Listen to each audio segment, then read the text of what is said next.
In order to understand this political campaign a little better, it's important that we examine just who is not running. Who is not running in the race? For example, Senator Sam Nunn, the highly respected senator from Georgia. He's not getting in there with the lowly respected.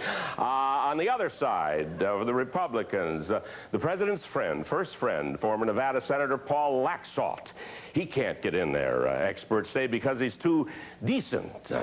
Experts say that. Say that Mario Cuomo can't run because he's too brilliant.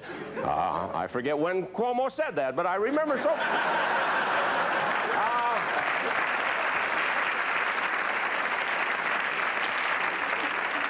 The former senator, or the former governor of Virginia, Chuck Robb, they say he can't get in there because he's too proven. So first of all, we eliminate respected and decent, right? Do I hear steadfast? See, if we eliminate respected and decent and proven and brilliant, then we might wind up with, you know, inflated, corrupted, indicted, and convicted. Well... Congresswoman Pat Schroeder of Colorado, she's not going to bother with it. Her announcement was a very emotional, tear-filled statement, you recall. Well, that was just more plagiarism, I mean. Yeah, she was doing the death scene from Camille, and... No, she said, you know, people expect too much, and she says, after all, direct quote, she says, I'm not running for Mother Teresa. Well, Mother Teresa couldn't get elected today. The media would hound her about wearing the same old white dress all the time, and so it's impossible. It's impossible. So Pat Schroeder not running. Jean Kirkpatrick not running. Will there be any women at all running in '88? Come to think of it, will there be any men running at all in '88?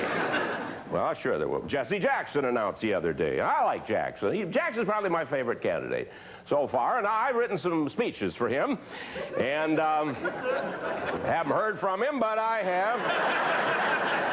No, these are poems. You know, he likes that. He speaks in that very effective rhyming style that has served Mr. Jackson so well. For example, when Joe Biden pulled out of the race, Jackson could have said, to plagiarize another speech I never would condone. If in my mouth I put a foot, you'll know it is my own. Oh, yeah.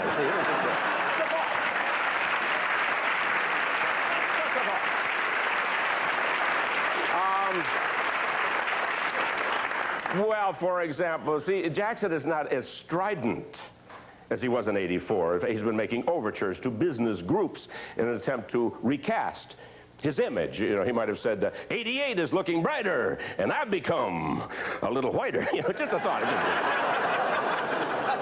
Of course, when Gary Hart pulled out last spring, I mean, that's the greatest thing ever happened to Jackson, no doubt about it. So he could have said, when the sex lives get messy, it's springtime for Jesse. Oh, yeah.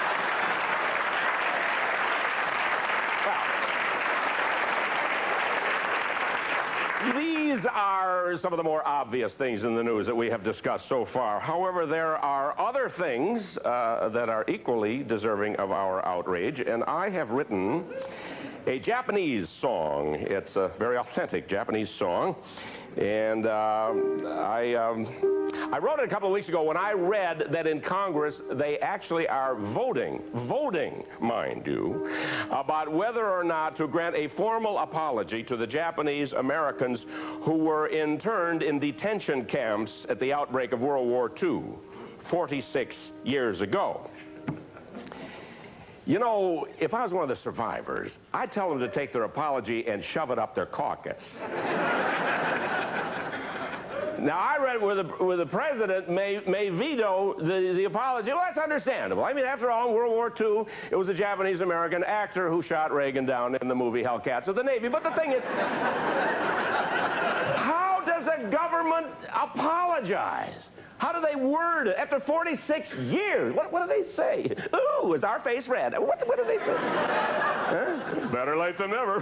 Well, here's what they'll probably say. It's a little Japanese song.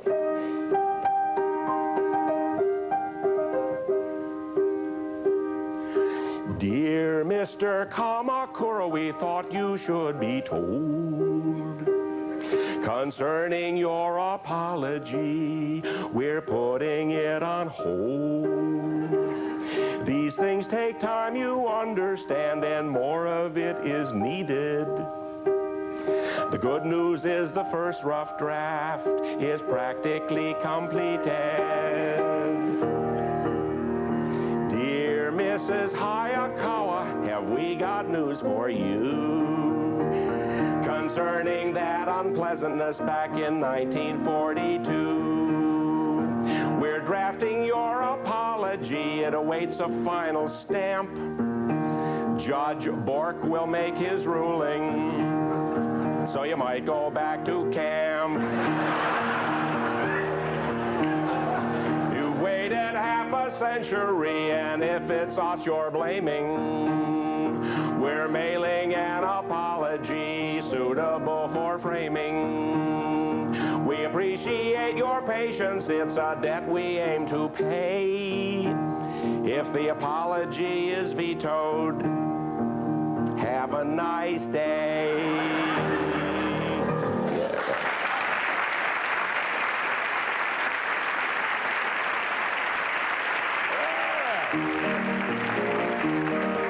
Well, the most recent person to announce his candidacy is our old friend, the Vice President of the United States, Mr. George Bush. Ho-ho. Has he been vilified lately? My good, did you see Bush on the cover of Newsweek last week? I mean, look at that.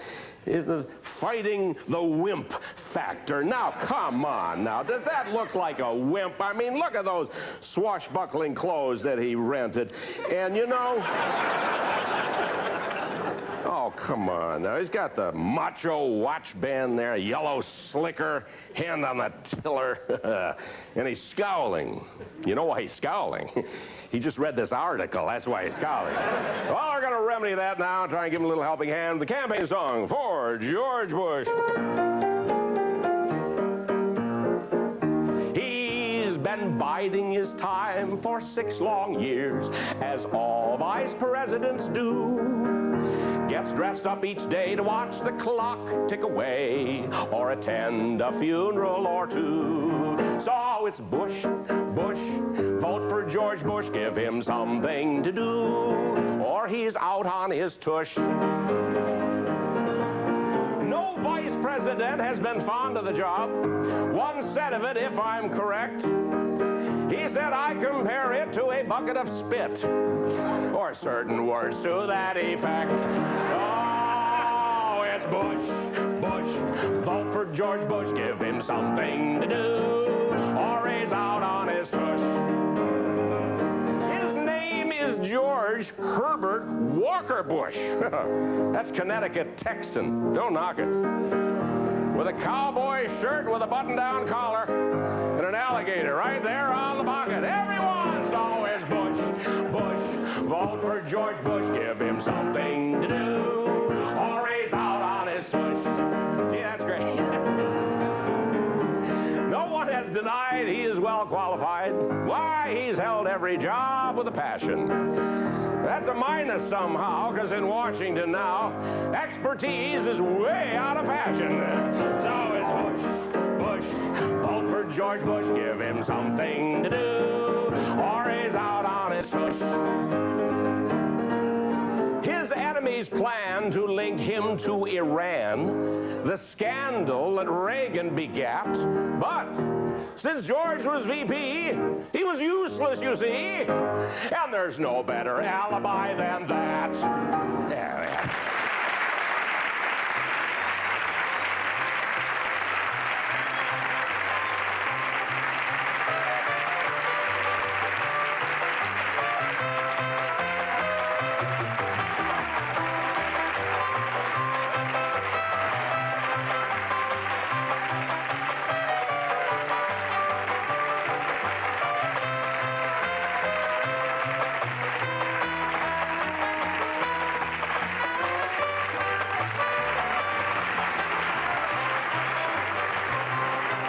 Russell came to you live from the Catherine Cornell Theater, State University of New York at Buffalo.